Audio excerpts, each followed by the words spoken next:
Chris Lee of Southeastern 14 here to preview SEC baseball for the second weekend. My sidekick Blake Lovell has some voice issues and can't join me today, so I'll do this alone. Let's get started. I'm going to go basically in order of what I think is most interesting. And let's start, though, with the one that started on Thursday night. FIU beat Missouri on Thursday. That one in Florida. FIU now 3-2, Missouri 2-2.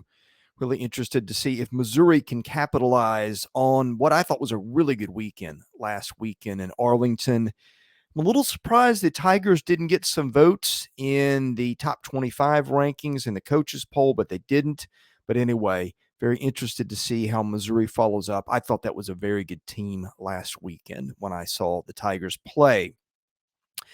Next up, you got a couple of series that match ranked teams. You've got Ole Miss is going to host Maryland. The Rebels are 4-0. Maryland is 2-2. And Maryland's got some very interesting players. Shortstop Matt Shaw is a preseason All-American, maybe a first-round draft pick. They've got a pitcher, Jason Savacool, and a catcher, Luke Schigler, who have gotten some preseason All-American mention. Maryland's a very good team, consensus top 20 team right now. And Ole Miss, of course, the defending national champion. The big story in Oxford, Hunter Elliott is out with forearm tightness. That's usually not a good sign. We'll see where that goes this weekend. Jack Doherty, who's been in that program for a while, will start in his place. Here in my hometown of Nashville, Vanderbilt is going to host UCLA, and what'll be a very interesting series. It was 80-something degrees in Nashville yesterday, and it drops down into the 40s just as UCLA comes to town. UCLA is 4-0 so far. That has come against Pepperdine and 3 games with Omaha. There's a 58-4 run differential so far in the Bruins' favor. Now, look, I don't know what stock to put into a 58-4 run differential when 3 of those games were against Omaha. Omaha probably was playing in cold weather and hadn't played much. Omaha is sometimes a team that'll make the NCAA tournament in certain years. I don't know what kind of club Omaha is this year. But anyway, it'll be a different series against Vanderbilt. The Commodores last weekend struggled a little bit with control in Arlington, winning 2 of 3, losing a game to TCU in the opener. Vandy dropped a midweek game to Central Arkansas this week and then recovered to beat UAB. But I'm very interested to see how good UCLA looks and also how Vanderbilt pitches against better opposition. Commodores have had a little trouble with control in spots so far. Okay, Mississippi State is going to host Arizona State. Arizona State is 4-0, having swept San Diego State and won a midweek game with UNLV. All those were at home. ASU goes on the road where I presume it'll be a little chilly in Oxford, or excuse me, in Starkville. My goodness, you don't want to make that mistake. As cold as coming into the southeast here. Anyway, State had some issues with pitching last weekend. Looks like the lineup is going to hit. That is going to be one of the more high-profile series this weekend, probably involving Power 5 teams. LSU is going to the Karbach Round Rock Classic in Texas, where it will face Iowa, Kansas State, Sam Houston State. Those teams are 3-0, 4-1, and 3-2, respectively. I would think that LSU should win all 3 of those games, at least 2 or 3. The big question in Baton Rouge, when will Tommy White return? He is, of course, maybe the top slugger in the country. He's got a shoulder issue. Sounds like it's going to be soon, but nothing definitive as I can find as I do this on Friday morning. Auburn, which is 3-1, is going to Southern Cal this weekend. Of course, Southern Cal used to be maybe the preeminent program in college baseball. It has been a bit since the Trojans have been at that level. Southern Cal is 3-1. It has swept Marist and lost a home midweek to UC Irvine. Auburn hasn't hit a lot early, but look, I think we saw that a little bit a year ago. Auburn usually gets better once the weather gets warmer and things getting into April and May. Butch Thompson usually has his team playing best at that point, but that'll be interesting to see how the Tigers handle a cross-country trip to Southern California. Florida is 4-1. Has looked pretty good so far, although it did lose a midweek game this week. The Gators host a Cincinnati team that is 2-2 in one of those games was interesting. Cincinnati had a series, 4 games at Georgia State last weekend.